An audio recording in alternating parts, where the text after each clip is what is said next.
And a good Monday morning, Quad Cities. It is 9 o'clock, and this is Monday, April 28th, 2025. And boy, is it a manic Monday if I have ever seen one. Good morning. Good morning.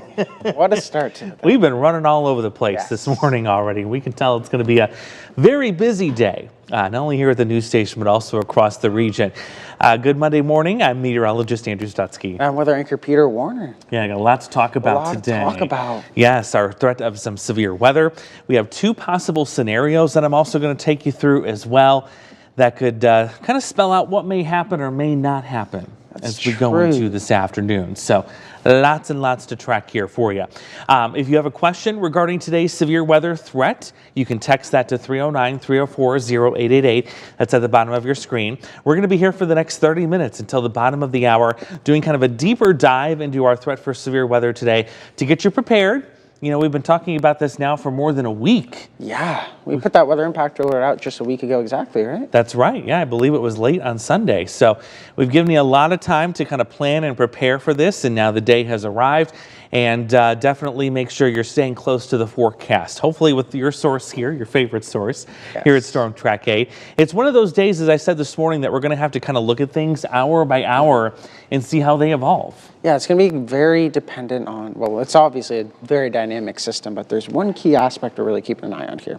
That's right, and that's going to be something we call the cap. Yes, you've probably heard us talk about that term over and over again if you're a longtime follower of weather, so we'll do a deep dive into that to explain it as well. We'd already had some showers and some thunderstorms this morning. Even there in Iowa, you've had a couple. Oh yeah, rapidly developed too. We were looking at it. If you take a look like on the slower radar and you slow it down around, I'd say 6:30, all of a sudden just a little bit of lightning popped up in Webster County near Fort Dodge.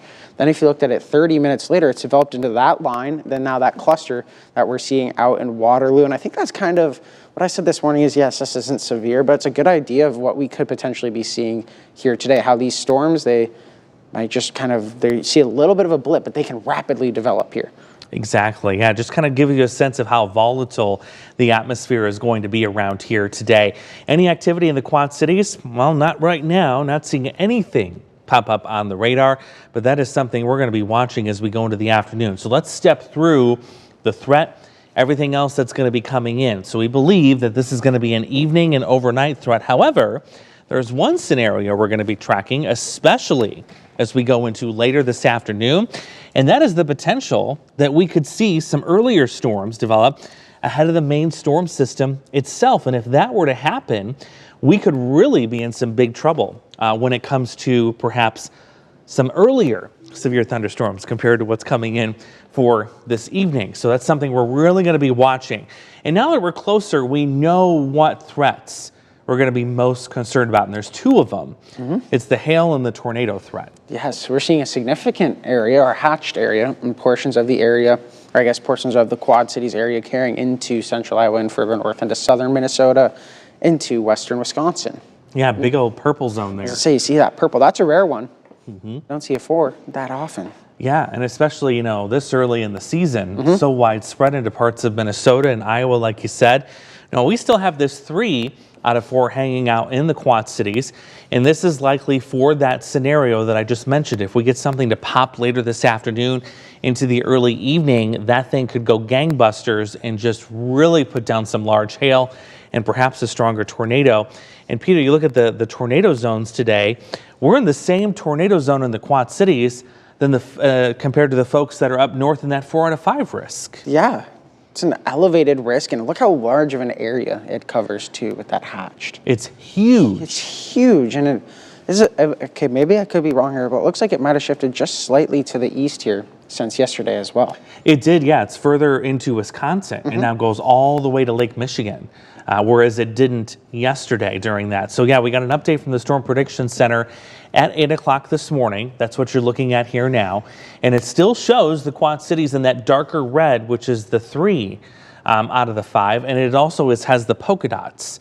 And that means that within that zone, we could have 1 or 2 of those tornadoes become a damaging tornado of an EF2 or greater in intensity. Yeah, anywhere within that hatched area, it's a 10% chance of seeing that stronger tornado within 25 miles of a point on that. little hatched area. So anywhere within 25 miles of that hatched area, that's where you have that, I guess, elevated or 10% chance of that strong tornado touching down. And that's kind of our biggest worry as of right now, I feel like. Yeah, that is definitely my main concern. In addition to this, check this out, the large hail, also in that polka dot kind of a pattern, and in that same zone, the hail of 3 out of 5 on the threat track today for Quad Cities and areas to the north and west. So these storms, again, if they can take advantage of all of this energy that's going to be sitting around, could really, really cause quite a bit of damage. So in recapping all of this, tornadoes are 3 out of 5 today. There will be 1 or 2 strong ones possible if storms can get going.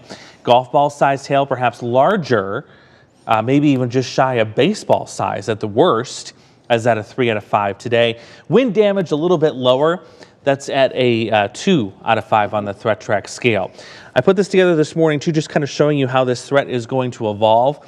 We're circling the yellow there because the afternoon threat is very low confidence. If we can't get anything to form this afternoon, then we're likely not going to see much develop later this evening. That would be due to that cap that we were talking about that's going to be in place. So again, to kind of reestablish what in the world is a cap, if you're not familiar with that, let's go through that now. So a cap, as we let this load, think of it as a lid. It doesn't allow air to rise. There's a little warm layer of air several thousand feet up. Usually it's between like 3,000 and 7,000 feet up above the ground. And look at the temperatures. So you have the temperature scale there in the middle of your screen. It could be 80 degrees at the ground. It gets cooler briefly, but then the temperature goes back up.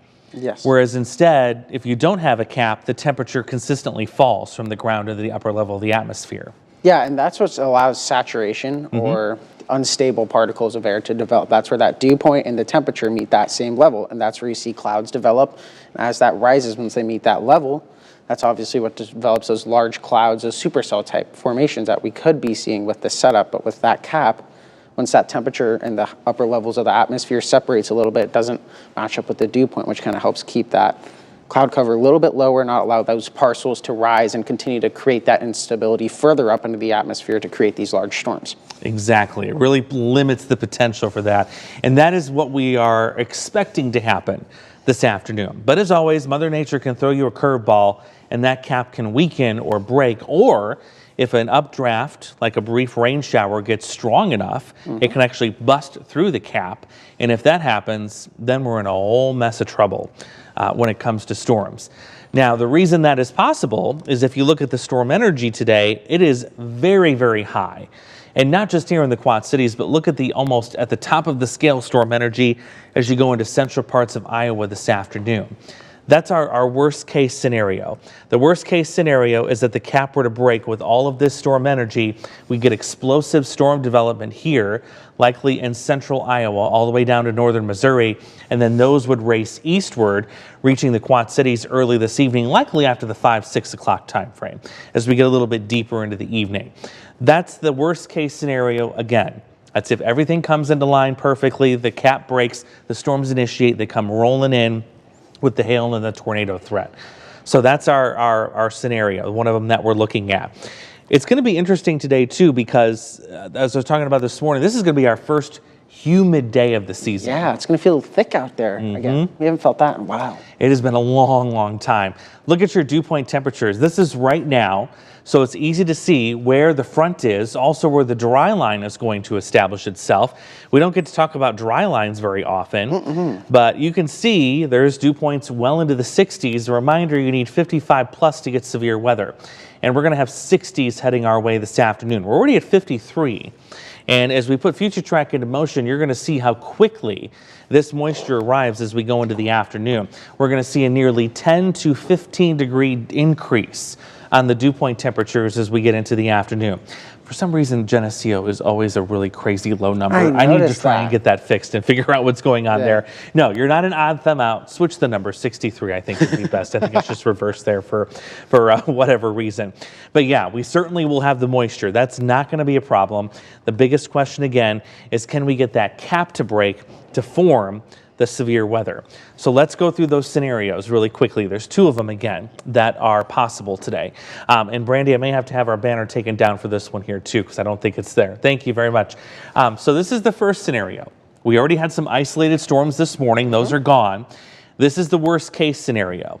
We get into the afternoon, the cap is either weak or it breaks, and we get rapid severe storm development to our west out in central Iowa, or maybe just a little east of that after 3, 4 o'clock. And then those would race through here this evening with that large hail and tornadoes. But based on everything we've looked at and everything the Storm Prediction Center is saying, Peter, it appears it could be scenario number 2 that's most likely. That's what we're going with right now. Yeah, and that's kind of a trend we've seen on the models here over the last few days. And obviously, no model is going to be exactly right, typically in these situations, right? But when you see general consistent agreement on that significant cap kind of developing, that's typically a good sign. And you look at the datas in the upper levels of the atmosphere, you can see that cap's looking like it's going to stay. So that's why we believe this is going to be the most likely scenario. And what's going to be really telling is a potential weather balloon launch we get this afternoon. Yes, and we've been in contact with the National Weather Service trying to see if they can give an estimate when that balloon's going to go up. Usually, based on past history, it's going to be either later this morning around lunchtime, or it's going to be about 1 or 2 o'clock this afternoon. That weather balloon launch is going to be a very crucial piece of data, because that weather balloon is going to tell us how strong or how weak that cap is that's going to be in place. If it's weak, we're going to be leaning more toward that scenario 1, which is the worst case scenario. If that strong is very robust, or if that cap is very robust, very strong, then we're probably looking at scenario number 2. So we're trying to set expectations here, because I know there's going to be a lot of folks, strangely enough, I don't know why they think this way, but either their house gets blown down or it's not an event. You know, you have to remember that it's just not your location that could be impacted by severe weather. We cover a very large area here at WQAD. So it could be areas to the north, it could be areas to the south. It may not be your exact address, but certainly someone could definitely be impacted by some storms. The other thing is too, you know, if we get unscathed through this evening and we get no storms, Peter, I don't want folks to think that this forecast busted in any way. Again, that's why we're setting these expectations now and letting you know that we're at a fork in the road, and this is either going to go way number 1 or it's going to go way number 2. And based on our predictions right now, we think number 2 is the route we're going to take.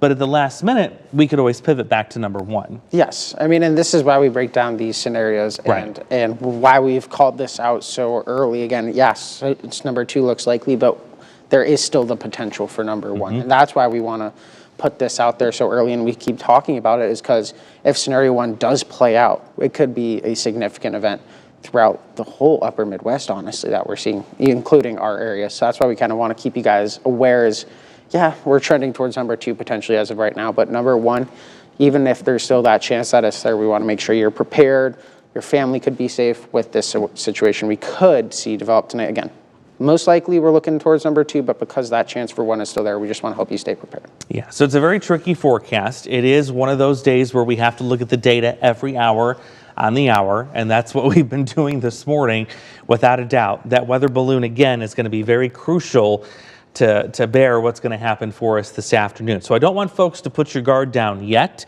Once we get that weather balloon data early this afternoon, then we'll be able to message and communicate what we think is going to be happening later. Are we going to see more isolated storm activity, or are we going to see stuff take off in Iowa and just race through our region? But we've been talking about this now for, like you said, a week more. We issued the weather impact alert way in advance. So when you got a strong signal like that, it's definitely a storm system worth tracking even on the day of, for sure. Yes, it's always something to keep an eye on. We'll be radar hawking it and keep an eye on every single hour. We're going to stay here and make sure we keep an eye on that radar. So we're going to broad brush the time that you need to be aware. We're not going to be able to really pinpoint and say, yeah, we think storms are going to be on the east side of the Quad Cities, or storms are going to be the west of the Quad Cities. We're going to have to put a very broad brush on the timing of this. And that's why our weather impact alert begins at 5 and it goes all the way till midnight as of right now.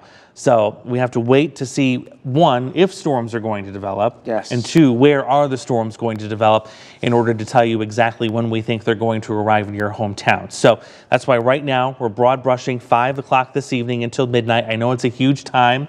I know there's a lot going on. There's baseball, there's softball, there's Little League, there's outdoor concerts.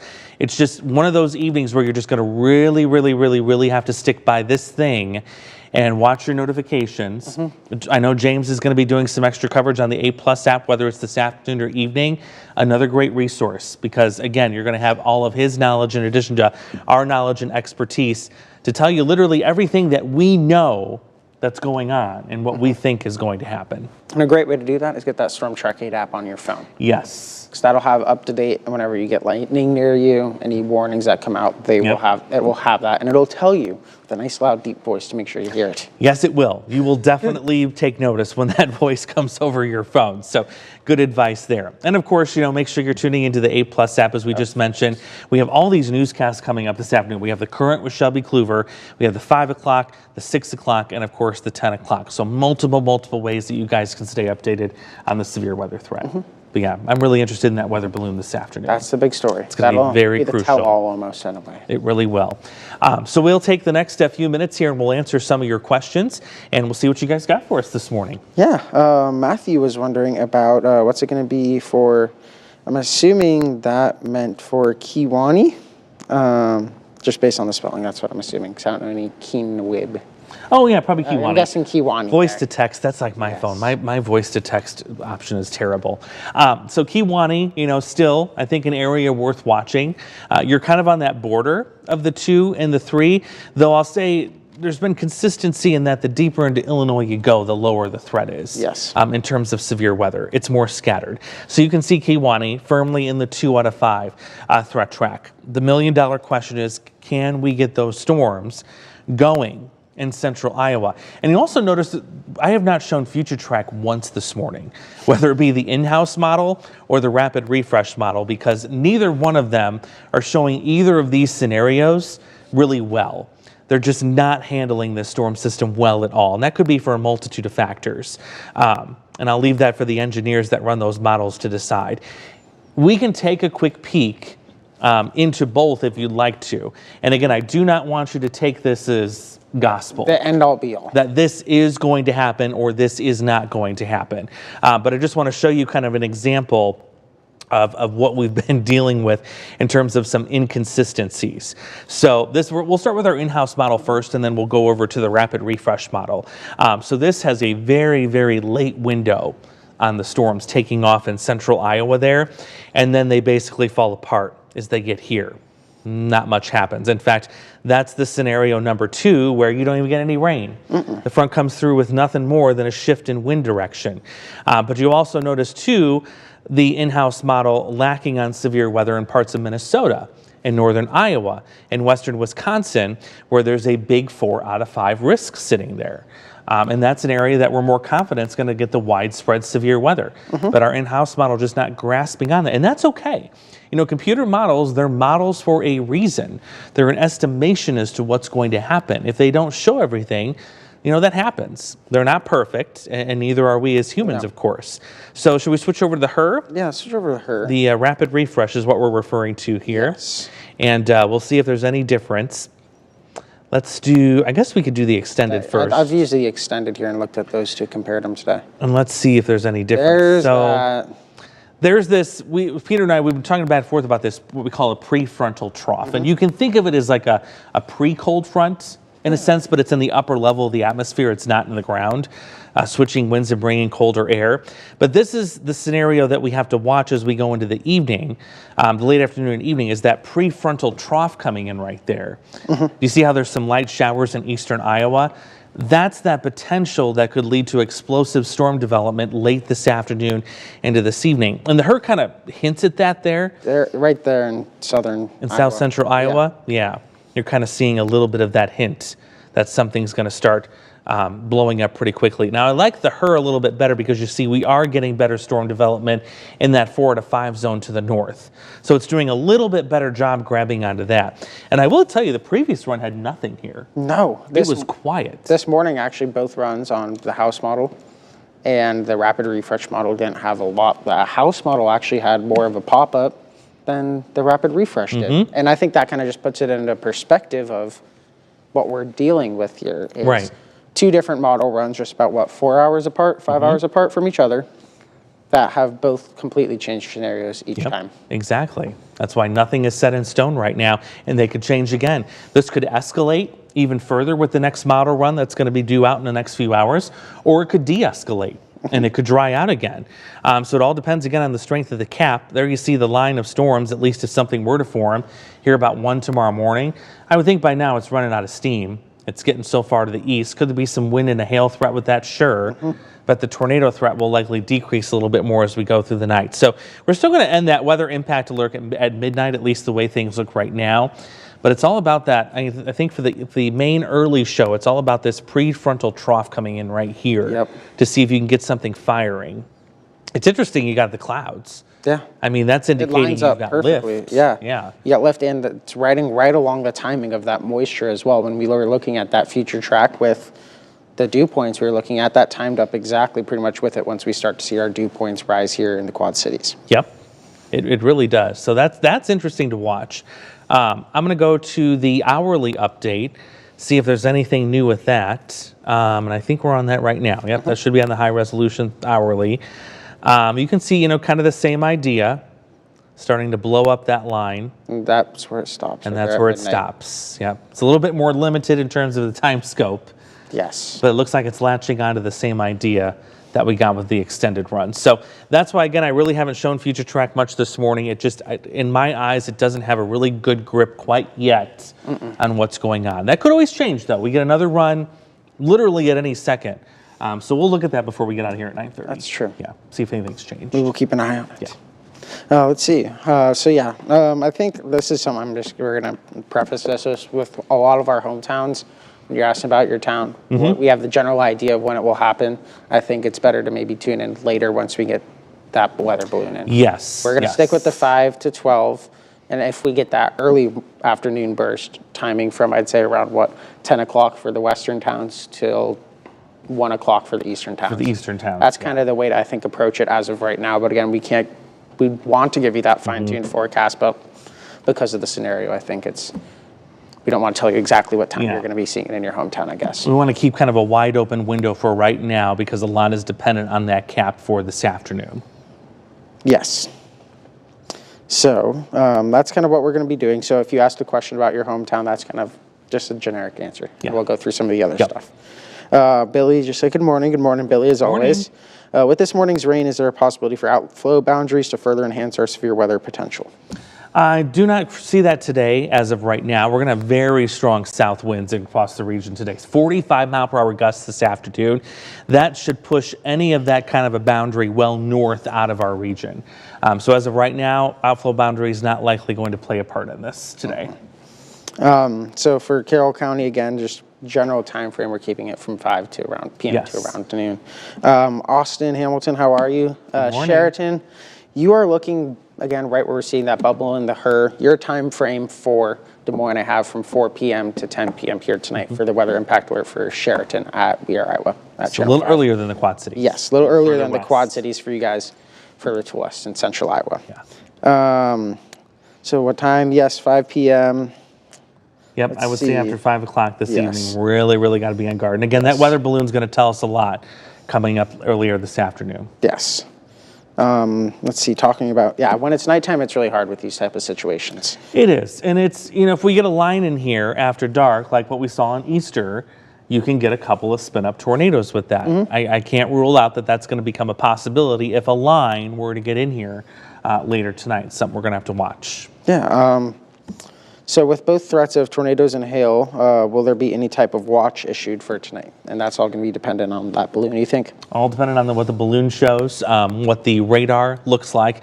If radar is quiet all the way through 5 o'clock this evening, you can probably count on not much happening. That's a good news. That's what we want to hear. Yeah. Yes, and that's what we want to hear with the situation. And be fairly quiet. Yes. Let's see. How confident are we for the cap breaking? Matthew was wondering. That's where there's low confidence. There's the thing with the cap is we only get 2 weather balloons a day, and we're going to get a special one, what we call a supplemental weather balloon coming up early this afternoon. We would be a lot more confident if we had a lot more data at a lot more times during the day. Yes. It's easier to study cap formations and why they break and what it would take to break the cap. But the fact that we only get 2 good readings of the atmosphere a day really limits our ability to help forecast those things. Now, I've talked about this before. In the future, we're probably going to switch from weather balloons to drones.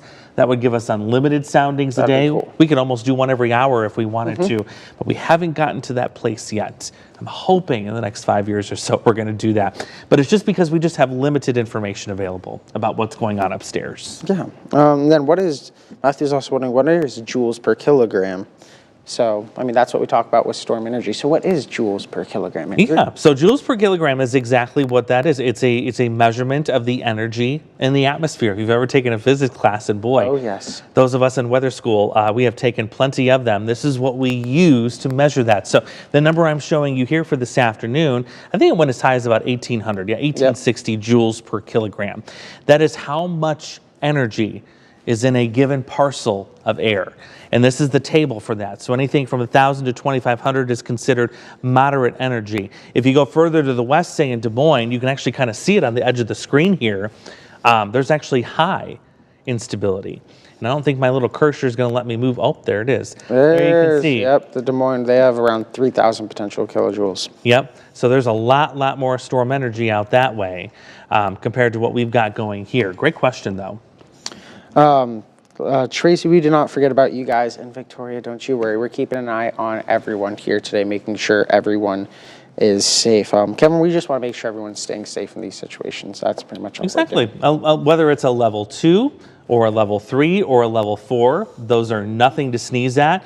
Last Sunday, we had what? I think a level 2. It was a level 2 for the south when it first came out, and then we got a 14 tornado outbreak. A level 2 last Sunday, and we had 14 tornadoes drop in the Quad Cities region, everywhere from Tampico to, I believe, all the way south in parts of Macomb and parts of McDonough County. So, you know, we don't take these lightly. Yeah. There are a lot of folks that depend on this information. And, you know, even if it's a weak tornado, that can still be a life-threatening situation. For anyone who's caught in that. Doesn't matter if you're in the basement or not. So, you know, covering all the bases, it's our commitment that we have here at WQAD is we track storms. It's in our tagline, and that's exactly what we're going to continue to do. Yes, and we don't hype. No. This is a no hype situation. We just said it's most likely gonna. Exactly. We're giving it to you straight right here. Yes, we just want to make sure you guys are safe. That's kind of our ultimate goal, is just show you the potential, and if it's there and it could be life-threatening, we just want to make everyone feel safe and feel as prepared as they can rather than being scared. Yep, that's right. So the gray, yes, Riley, that is, or I guess Riley, you are correct. That gray area is just cloud cover. So that, when we were showing you that future track potential, that gray was just a cloud cover. Looking for mainly that blue here with these graphics for that rainfall. That's right, yep. Let's see, so yeah, these are all kind of just towns. Any chance of an upgrade to a moderate risk? I think it would have to take a really bullish sounding from that balloon. That's what we call these balloon launches. They're soundings. It'd have to take a really bullish look. I don't see that happening right now. Could it happen later this afternoon? Possibly, probably in the 3 o'clock update, I would imagine. I don't think it's going to happen the 11:30.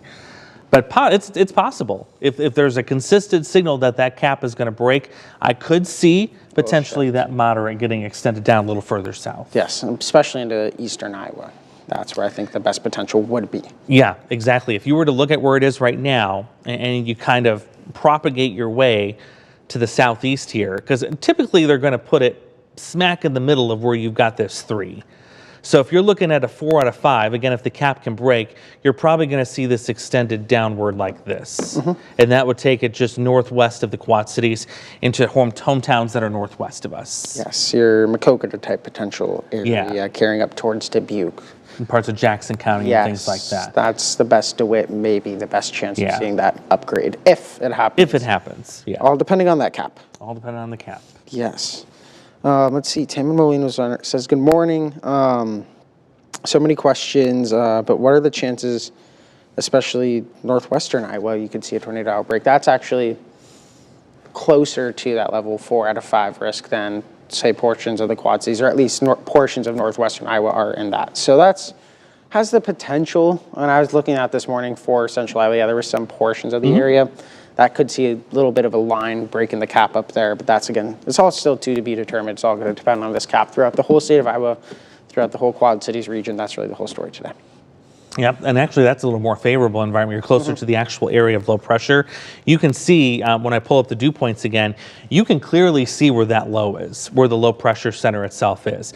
And when you're to the east of that and north of that, that's where you're going to have the highest tornado threat. So you look at where the wind direction is going, there's the counterclockwise flow of the wind. So the low is right here in the Dakotas. So it's right on the north and east of that where you're going to get the highest tornado threat. And with that thing plowing east, that lines up perfectly with that 4 to 5 risk that the SPC has out. Yep.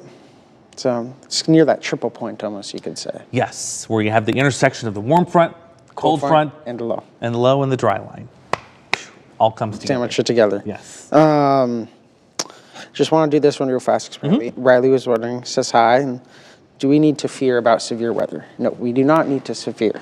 Fear severe. You just need to stay informed, you know? Stay informed. Make sure you have a plan ready to go. The folks that have the worst of the storm anxiety, I always tell them, if you have a plan of action ready to go and you're staying updated on what's going on in terms of the storm timing and the intensity, you're going to be less anxious, especially if you have all of that in place and you're ready to go. Yes, I agree. I had a younger woman I was talking to a couple of weeks ago, and she said, you know, my neighbors probably think I am a doomsdayer because she's got canned goods in her basement and she's got the emergency kit. And I said, honestly, if a disaster ever hits your neighborhood, you're going to be the calmest person out of all of your neighbors. Yes. While everyone else is scrambling, looking for food and looking for whatnot, you're going to be ready to go with all of your stuff. Always better safe than sorry. Yeah. Sorry about that. Oh, no, you're fine. She's actually going to be the one probably helping her neighbors. That's true. So, you know, there's no shame in that whatsoever. If anything, I think it's smart. Yep. I think we've all seen enough movies and HBO Max documentaries, and I'm not going to mention any names, but my goodness gracious. Yeah. We hope none of those come to fruition, but it's better to be prepared, that's for sure. Yeah. I think that's pretty much all we got. So, yeah, and we got to get going. We got our meetings and all this we got to stuff. scoot along. So we definitely wanted to log on this morning, see what was going on. Again, additional streams to be announced as we get into this afternoon. Of course, if stuff moves in, you know where we'll be. Here on the A Plus app and on air if necessary if the life-threatening stuff comes in. So stick with us. Again, we get that weather balloon launch early this afternoon. As soon as that data comes in and we can make a conclusion, we will let you know on all of our social media channels and, of course, on the Weather Impact Alert article at WQAD.com. We will see you later. Have a great Monday, Quad Cities, and stay safe. Continue with us and watch free now on the 8 Plus app everywhere you stream.